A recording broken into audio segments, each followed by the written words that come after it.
우리 옆에 있는 분들과 한번 인사 나누겠습니다. 고맙습니다. 감사합니다. 주님 안에서 사랑합니다. 우리 렘넌트들 가슴에 꼭 끌어안고 고백해 주도록 하겠습니다. 사랑하는 누구누구야, 너는 하나님의 자녀란다. 사단을 이기신 참 왕 되신 그리스도, 죄와 저주를 끝내신 참 제사장 되신 그리스도, 하나님을 만나는 길이 되신 참 선지자이신 그리스도, 그리스도가 내 안에 함께 하신단다. 항상 함께 하시는 하나님을 바라보며 응답받는 귀한 렘넌트가 되렴. 반드시 그래 될 줄로 분명히 믿습니다. 우리 베드로전서 1장 3절에서 9절 말씀 같이 보겠습니다.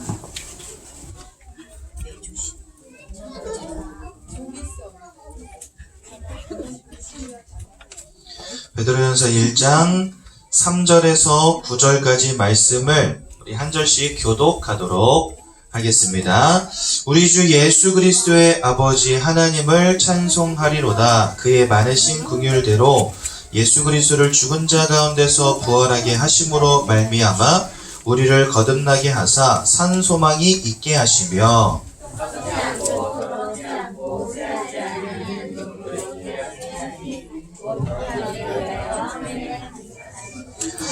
너희는 말세에 나타내기로 예비하신 구원을 얻기 위하여 믿음으로 말미암아 하나님의 능력으로 보호하심을 받았느니라.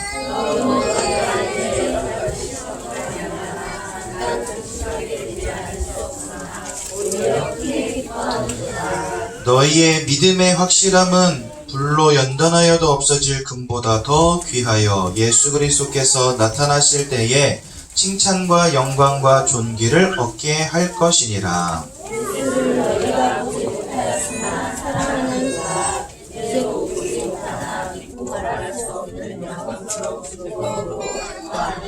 믿음의 결국 곧 영혼의 구원을 받음이라. 아멘. 어제 태영아 여름성경학교가 은혜 가운데 잘 맞춰지게 되었습니다. 두 가지 메시지를 우리에게 주셨죠. 첫 번째는 기도를 누리는 태영아 부모라는 제목으로 말씀드렸습니다. 기도는 행위가 중요한 게 아니라 열심히 하는 게 중요한 게 아니라 언약이 나의 기도의 내용으로 확정되는 것이 가장 중요하다라는 말씀드렸죠. 여러분, 나를 향한 하나님의 언약, 우리 가정과 후대를 향한 분명한 하나님의 언약을 반드시 찾으시기 바라고, 분명한 기도의 내용을 가지고 있을 때 하나님은 반드시 그 언약을 성취하십니다. 그래서 우리는 응답을 가지고 기도를 시작하는 사람들이다 라는 말씀을 드렸죠. 또 담임 목사님 중요한 말씀 주셨습니다. 지금이 마지막 기회다라는 말씀 주셨어요. 우리 후대들이 언약 안에 뿌리 내리고 언약이 체질화 되어지고 언약이 각인되는 마지막 기회. 어렸을 때 들어간 것이 여러 가지 모양으로 결국은 나이를 먹어가면서 점점 드러날 수밖에 없다 하셨는데, 바꿔 말하면 언약이 뿌리 내려지고 그리스도가 뿌리 내려진다면 그 인생 가운데 날마다 응답이 따를 수밖에 없겠죠.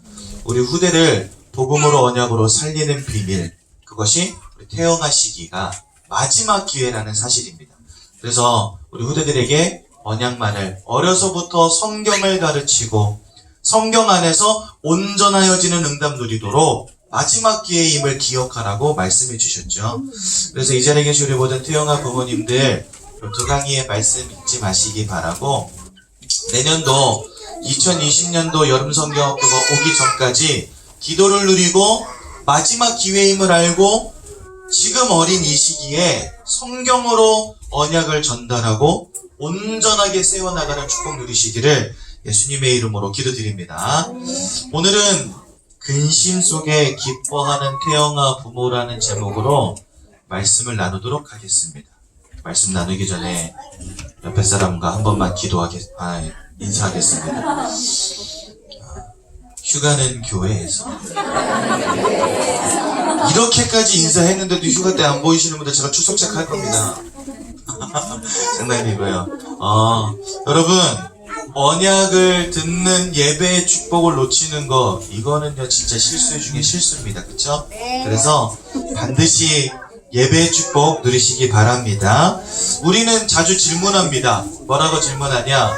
아니, 왜 하나님 우리 축복 안 해주세요? 저도 이 질문을 늘 했었어요. 왜냐하면 저희 아버님이 돈을 많이 버셨었는데 쫄딱 망하게 됐거든요. 근데 쫄딱 망하게 된 시기가 하필이면 예수 믿기 시작하고 나서 쫄딱 망하셨어요. 예수 믿기 전까지는 정말 잘 나가셨거든요. 근데 예수 믿고 나니까 쫄딱 망한 거 있죠.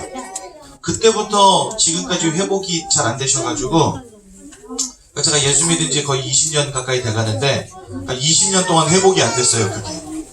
그래서 아직도 아버님 제 명의로 된 통장 쓰시고, 제 명의로 된 차를 끌고 다니고, 제 명의로 된 사업자 등록을 가지고 사업을 하고 계시거든요. 그리고 저는 전도사인데도 졸지에 사업자 등록이 있는 사장님이고요. 차가 3대입니다, 제 명의로. 그래가지고 세금이 어마어마하게 나와요. 다 저희 아버님 덕분입니다. 근데 저희 아버님께서 예수 믿고 쫄딱 망하셨어요. 그러니까 저는 되게 궁금한 거예요. 하나님 왜 예수 믿으면 축복이 와야지 왜 축복 안 하세요? 이 질문들 했거든요. 또 하나님 우리 예수 믿는데 왜 어려움 당하게 하시죠? 그거 참 희한하네요. 이렇게 늘 질문하고요.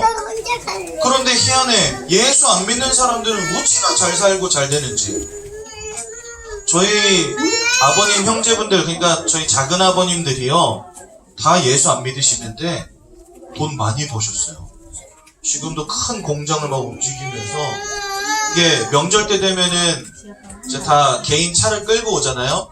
그럼 뭐 제네시스, 체어맨 막 이런 거 끌고 오세요. 근데 우리 집에 주차되어 있는 차는 뭐? 모닝.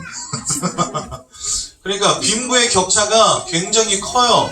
저희 작은 아버님들하고 저희 아버님하고의 빈부의 격차가 굉장히 크단 말이에요. 그러니까 아버님이 저한테 늘 하시던 말이 있었어요. 말씀이 있었어요. 그게 뭐냐면, 야, 아버지가 좀 잘 돼야 될 텐데, 아버지가 돈도 좀 벌고 좀 아우들 앞에서 너무 면목이 없다. 그래, 아버지가 좀 하나님 믿으면서 축복도 받고 해야 우리 동생들한테 예수 믿으라고 말도 할 텐데, 참 부끄럽다, 이런 얘기를 옛날에 많이 하셨어요. 근데 지금은요 완전히 바뀌셨죠. 20년 동안 어려움과 고난당한 줄 알았는데 결국은 더 하나님 바라보면서 영적인 비밀을 깨우치게 됐거든요. 여러분, 이 땅의 것은 결국 다 썩어질 것들이고 없어질 것들입니다. 예수를 통하여 구원 얻는 믿음을 잃어버렸다면 저 천국을 소유할 수 없게 되는 것입니다. 그 말은요, 이 땅에서의 짧은 인생 뒤에는 고통과 심판이 따를 수밖에 없다는 말이거든요. 어느 날 아버님이 이 비밀을 깨닫게 되신 거예요. 그때부터는 어떻게 하면 돈 벌 수 있을까를 고민하시던 아버님이 이제는 어떻게 하면 내가 담당하고 있는 우리 중고등부 귀한 랩런트들을 복음으로 세우고 살릴 수 있을까를 고민하시기 시작하시더라고요. 우리 인생이 완전히 영적인 축복 가운데로 들어가는 그런 응답이 우리 가정과 가문에 오게 된 것입니다. 육신적으로는 시험당하고 육신적으로는 환난당한 것처럼 보였는데 결국은 더욱 중요한 영적인 축복을 붙잡는 기회가 된 거 있죠. 더욱 중요한 믿음이 온전하여지는 축복을 누리게 된 거 있죠. 그래서 여러분, 우리는 이런 질문들 할 수 있습니다. 하지만 이러한 문제들과 환난들을 통하여서 우리를 더욱더 믿음으로 경고케 하신 하나님의 계획이 있음을 믿으시길 바라고, 오직 예수만 붙잡는 귀한 응답 누리시면 참 좋겠습니다. 다윗이 사울 왕이 이끄는 삼천 군사에게 쫓겨서 도망다니게 되었어요. 산으로, 들로, 강으로, 계곡으로, 동굴로 이리저리 숨으면서 도망다니게 되었습니다. 죽음의 위기 가운데 놓여지게 된 거죠. 그런데 시편 23편은 그때 당시에 고통당하면서 환란 속에 있으면서 다윗이 쓴 찬송시거든요. 근데 여기에 보니까 여호와는 나의 목자시니 내가 부족함이 없습니다 라는 말로 시작이 됩니다. 아니 환란 가운데 있는데 하나님이 나의 목자시기 때문에 내가 부족함이 없대요. 말도 안 되는 소리를 하고 있는 거죠. 그러면서 그가 나를 푸른 초장에 누이시고 실만한 물가를 인도하시며 사망의 음침한 골짜기를 다닐지라도 해를 두려워하지 않을 것은 주의 지팡이와 막대기가 나를 안위하심이라. 원수의 목전에서 나에게 상을 베푸시고 내 머리에 기름을 부으시고 내 잔이 넘치는 축복을 주실 것이고. 그래서 뭐라고 고백하냐면요, 내 평생에 여호와 하나님의 선하심과 인자하심이 정녕 나를 따르리니 내가 여호와의 집에 영원히 거하리로다 말합니다. 다윗은 육신적으로 환난당하였지만 하나님께서 그리스도를 통하여 주시는 구원의 축복과 영원한 천국의 소망이 무엇인지를 아는 사람이었어요. 그러면서요, 하나님이 날마다 나에게 은혜 주심을, 나를 세밀하게 이끌어 가심을 알았습니다. 그래서 내 평생에 하나님의 선하심과 인자하심이 정녕 나를 따를 것이다 믿음이 있었어요. 그래서 다윗은요, 이 땅에 소망을 두지 않았습니다. 썩어질 육신의 것, 물질의 것, 세상의 것에 소망 두지 않았습니다. 어디에 소망을 두었을까요? 저 하늘에 영원한 구원과 천국에 소망을 두었습니다. 사람들이 울고 불고 열심히 잡으려고 따라가는 세상의 흐름들, 성공과 돈과 명예, 그것들 잡으려고 따라간 것이 아니라 다윗의 관심과 생각은 오로지 영적인 것에, 영원한 천국에 있었던 거예요. 그래서 뭐라고 고백했냐? 내가 영원히 여호와의 집에 거하리로다. 그러니까 다윗의 유일한 소망은 바로 그거였습니다. 그러니까 다윗은요, 환난당하였지만, 고통당하였지만 그 속에서 인내할 수 있었고 도리어 기뻐하고 감사할 수 있었던 거죠. 아니, 죽음의 위기 가운데 쫓기는 그 삶이 여호와께서 나를 인도해 주신다라고 고백했고요. 죽음의 위기 가운데 있는데 내가 지금 푸른 초장과 맑은 시냇물가에 있다는 거예요. 하나님 주신 구원이 너무나 감사하여서, 영원한 천국의 소망이 너무나 확신되어서 사실은 근심 가운데 환난 가운데 기뻐할 수 있었던 거죠. 이 자리에 계신 우리 귀한 태영아 부모님들, 환난 당할 수 있습니다. 문제 올 수 있습니다. 어려움 올 수 있습니다. 하지만 하나님께서 그리스도를 통하여 우리에게 주신 구원의 축복을 기억하시기 바라고, 지금도 나와 완전하게 함께 하시는 임마누엘의 축복을 누리시면서 모든 환난 가운데 참 기뻐함과 감사함을 누리는 우리 귀한 태영아 부모님들 되시기 바랍니다. 그래서 여러분, 이제 후대는 완전하게 하나님의 손에 그저 맡기시면 됩니다. 우리 후대들이 다윗과 같이 요셉과 같이 응답받으면 되지 않겠습니까?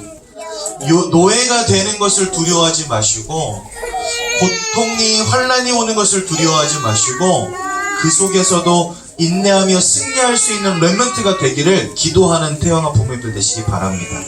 여러분, 하나님의 은혜가 임하고 하나님의 역사가 시작되어지고 하나님 주신 응답이 우리 후대들 가운데 있다면 우리 후대들은 끝까지 인내하고 기뻐하며 감사할 수 있습니다. 더 중요한 건, 이 땅은요, 문제 당하면 그저 인내하고 참고 견디는 것밖에 할 수 없지만 언약 가진 우리는요, 언약 안에서 감사할 수 있고 언약 안에서 믿음으로 승리할 수 있고 하나님 주신 은혜로 인내할 수 있습니다.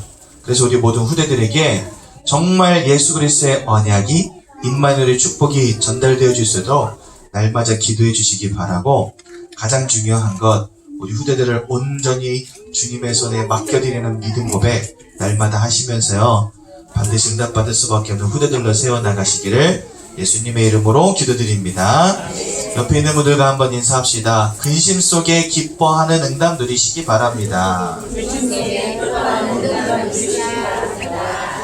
예수의 이름으로 임마누엘의 축복 누리면 가능하거든요. 오늘 임마누엘의 축복을 회복하는 귀한 날 되시기 바랍니다. 하나님 은혜 감사합니다. 우리는 환난 속에, 문제 속에, 고통 속에, 어려움 속에 있는 것처럼 보이지만 지금도 살아 역사하시는 주 예수 그리스도께서 우리와 함께 하심을 믿고 감사드립니다. 결국 우리는 구원의 축복을 누리는 가운데 천국의 응답 누릴 수밖에 없음을 기억하게 도와주시고, 이 땅에 소원을 두는 것이 아니라 저 천국의 영원한 것에 소원을 두고 살아가게 하시며 우리 후대들에게 이 언약을 전달할 수 있도록 축복하여 주셔서 이 땅 살아가는 동안 승리하게 하시고 영원한 천국의 비밀을 누리는 귀한 응답 허락하여 주옵소서. 예수님의 이름으로 기도드렸습니다. 아멘.